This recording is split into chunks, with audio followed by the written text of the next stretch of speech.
Nah, menurut kalian lebih gampang mana? PR Kanada atau PR Australia? Tolong tulis komentar kalian ya di bawah ini ya. Gue pengen tahu menurut pendapat kalian bagaimana.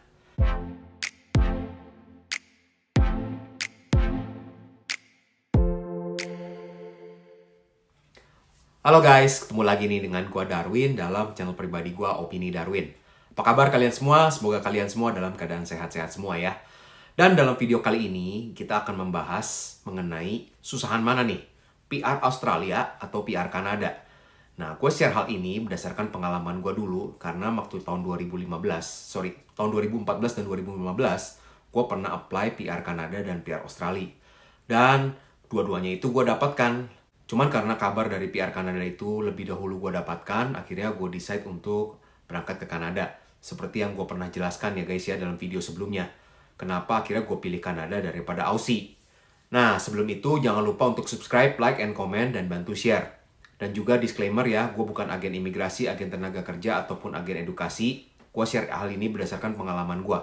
Jika ada pengalaman gue yang mungkin udah nggak update lagi, atau peraturannya sudah berubah terus, tolong tulis di komentar di bawah ini ya, supaya membantu mengkoreksi apa yang gue sampaikan. Oke, gue akan bahas ya satu persatu. Menurut gue pribadi, lebih susah untuk apply PR ke Australia daripada ke Kanada. Nah, beberapa poin yang menyebabkan gue berkata seperti itu ialah, yang pertama itu berkaitan dengan biayanya. Nah, seperti kita ketahui, untuk mendapatkan permanent resident ke Kanada atau Australia ini nggak gratis. Ada permanent resident fee yang harus kita bayar jika kita telah memenuhi kualifikasi yang ada. Kalau di Kanada saat ini tentu saja harus melalui express entry, dan jika kita dipanggil, kita harus apply yang namanya Federal Skill Worker atau Canadian Experience Class. Nah, ketika kita submit dokumen untuk CEC atau FSW ini, kita harus bayar permanent resident fee. Nah, nggak gratis guys ya. Correct me if I'm wrong, tulis di komentar di bawah ini ya jika gue salah. Kalau dalam case gue ini kan gue bawa istri dan anak, maka total PR fee gue kalau ke Kanada ialah untuk processing fee-nya itu $850 Canadian. Lalu gue harus membayar permanent resident fee sebesar $500 dan itu udah including dengan spouse. Karena gue membawa satu anak, gue harus menambah biayanya sebesar $225 Canadian. Jadi total PR fee yang gue harus bayar itu ialah 1.550 Canadian dollar guys. Itu di luar macam-macam yang lain tuh ya. Belum kan gue nanti harus beli tiket pesawat, biaya terjemahin dokumen dulu, biaya tes IELTS, dan lain-lain deh. Pokoknya biayanya cukup banyak. Jadi untuk permanent resident fee-nya itu gue harus bayar 1.550 Canadian dollar. Nah kalau dikalikan dengan kurs Indonesia yang saat ini mungkin hampir 11.000, itu udah sekitar berapa tuh? 17 sampai 18 juta ya guys ya. Untuk biaya permanent resident fee saja.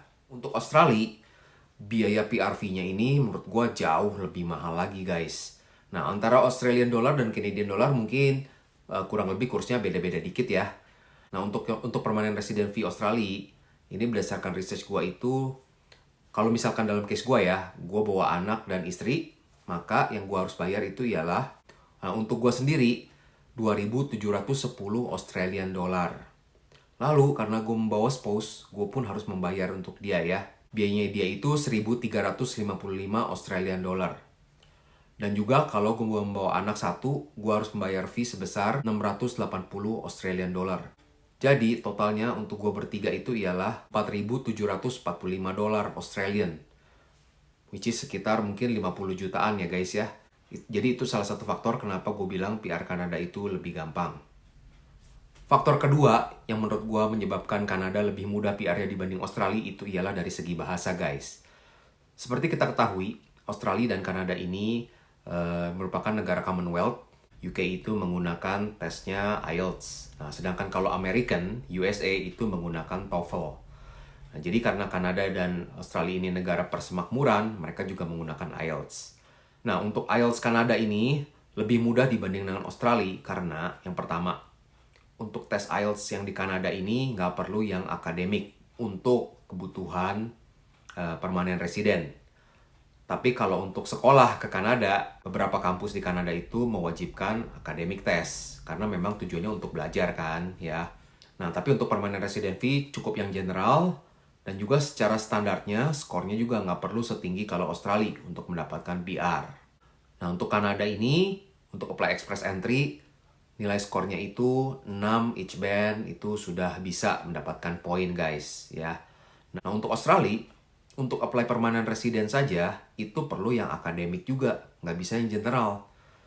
Dan untuk bisa mendapatkan poin, itu skornya harus 7 each band.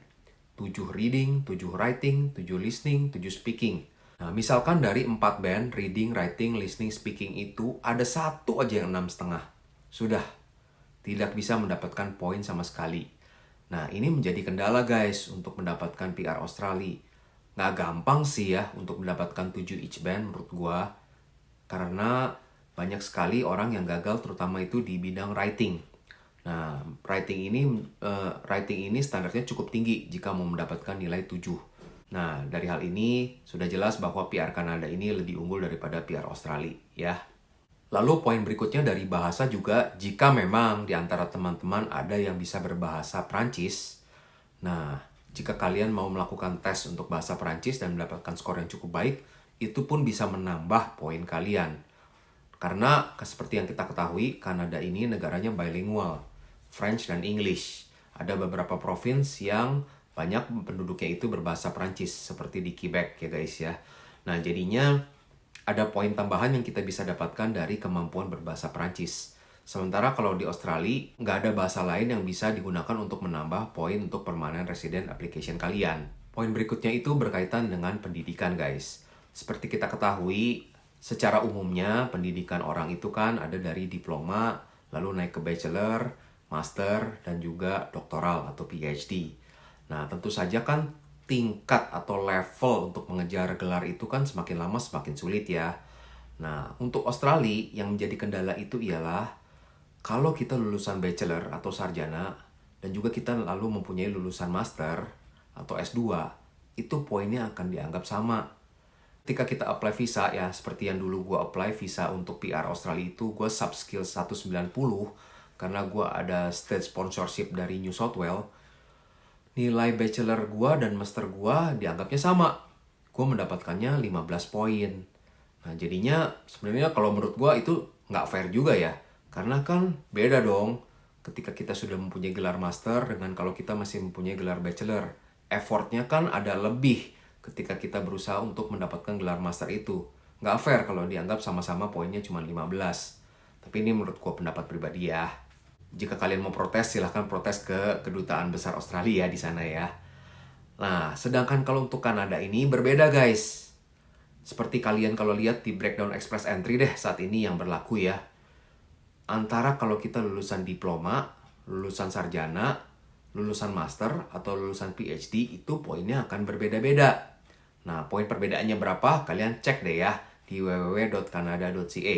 Karena gua nggak hafal juga. Cuman yang jelas poinnya akan berbeda kalau kita lulusan master dibandingkan dengan lulusan bachelor. Jadinya seenggaknya masih kita bisa berasa bahwa oh, ada appreciations nih terhadap gelar master yang gua telah achieve gitu ya. Nah, tapi jangan lupa guys, untuk bisa mendapatkan poin dari gelar master atau bachelor di Kanada ini, kalian harus melakukan penyetaraan atau ECA. Nah, dulu gue melakukan ECA ini dengan jasa dari WES, World Education Service ya. Sehingga bachelor degree gue dan master degree gue itu equivalent dengan Canadian. Faktor berikutnya itu sangat relevan dengan kondisi yang ada saat ini guys. Seperti kita ketahui saat ini untuk berangkat ke Kanada ini semakin lama semakin sulit dengan adanya express entry. Karena poin kita ditanding dengan aplikan seluruh dunia lainnya. Nah, salah satu cara untuk memboost poin kita ialah dengan kuliah di Kanada. Lalu setelah lulus kita bisa bekerja di Kanada. Nah, dengan poin karena kita mempunyai pengalaman kerja di Kanada dan juga mempunyai sertifikasi dari Kanada, itu akan menambah poin express entry profile kalian. Nah, tentu saja faktor yang paling berpengaruh selain dengan kuliah di Kanada ialah postgraduate working permit-nya atau izin untuk bekerja setelah lulusnya. Seperti kita ketahui, untuk postgraduate working permit atau PGWP Kanada ini, kuliahnya yang baiknya itu ialah yang 2 tahun. Kenapa? Kalau kuliahnya 2 tahun, kita akan mendapat postgraduate working permit atau izin kerjanya selama 3 tahun. Sedangkan kalau kuliahnya hanya setahun, dapat izin kerjanya itu hanya setahun. Gua pernah bahas mengenai hal ini ya dalam video-video sebelumnya. Nanti gua kasih linknya di bawah ya. Nah, berkaitan dengan hal ini, Untuk Australia, apakah ada postgraduate working permit? Ada juga guys. Nah, tapi ini berdasarkan research gue ya. Jika ada kesalahan, please correct me if I'm wrong, oke? Kalau untuk Kanada, kita kuliahnya diploma, walaupun setahun atau 2 tahun, tetap akan mendapatkan postgraduate working permit. Tapi kalau Australia, setahu gue ini sudah tidak mendapatkan. Jadi kalau kuliahnya hanya diploma, tidak dapat PGWP tuh. Nah, tapi kalau kuliahnya di Australia itu bachelor atau master atau PhD akan dapat postgraduate working permit.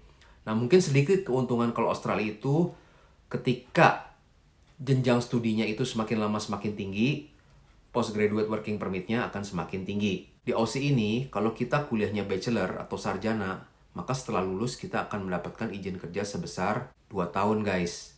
Kuliah di Australia itu bachelor kan kalau nggak salah 3 tahun ya. Dapat postgraduate working permitnya 2 tahun. Nah, kalah kan dibandingkan dengan kalau di Kanada. Di Kanada, kuliah college deh yang 2 tahun, diploma, dapat working permit 3 tahun. Lebih lama kan ya kan? Nah, cuman ketika kita ambil kuliahnya master di Australia, maka kita akan mendapatkan work permit yang lebih lama, yaitu 3 tahun. Dan juga kalau kita kuliahnya doktoral atau PhD, dapat postgraduate working permitnya selama 4 tahun. Jadi semakin tinggi jenjang level studi kalian, work permitnya akan semakin lama. Nah, jadi kurang lebih seperti itu. Berdasarkan 4 faktor itu guys, ya. Yang pertama itu dari segi permanent resident fee-nya, jauh lebih mahal Australia dibandingkan dengan Kanada. Lalu dari segi faktor bahasa, tes bahasa kita, kalau Australia itu perlu yang akademik dan harus 7 each band untuk mendapatkan poin. Sedangkan kalau Kanada itu nggak perlu 7 each band, dan juga nggak perlu yang akademik, cukup yang general, sehingga lebih mudah sedikit. Lalu faktor yang ketiga itu dari segi pendidikan. Kalau di Australia, bachelor dan master degree itu poinnya akan dianggap sama. Sedangkan kalau di Express Entry Profile Kanada, antara diploma, bachelor, master, dan untuk doktoral, poinnya akan berbeda-beda. Semakin tinggi pendidikan kita, poinnya akan semakin bertambah. Dan yang keempat, dari segi postgraduate working permitnya, kalau di Australia, kita akan lebih bagus jika kuliahnya makin lama makin tinggi, karena work permitnya akan semakin lama. Sedangkan kalau Kanada, kuliahnya yang cukup diploma tapi 2 tahun, kita sudah mendapatkan work permit selama 3 tahun guys. Jadi itulah keunggulan PR Kanada menurut gue pribadi. Nah, menurut kalian lebih gampang mana? PR Kanada atau PR Australia? Tolong tulis komentar kalian ya di bawah ini ya. Gue pengen tahu menurut pendapat kalian bagaimana. Nah, gitu dulu ya videonya guys. Bagaimana menurut kalian guys? Apakah video gue ini bermanfaat atau tidak? Memberikan overview atau menambah wawasan kalian atau tidak? Tolong tulis ya di bawah ini ya. Oke, kalau gitu sampai jumpa di video berikutnya ya. Jangan lupa untuk subscribe, like, and comment. Bye!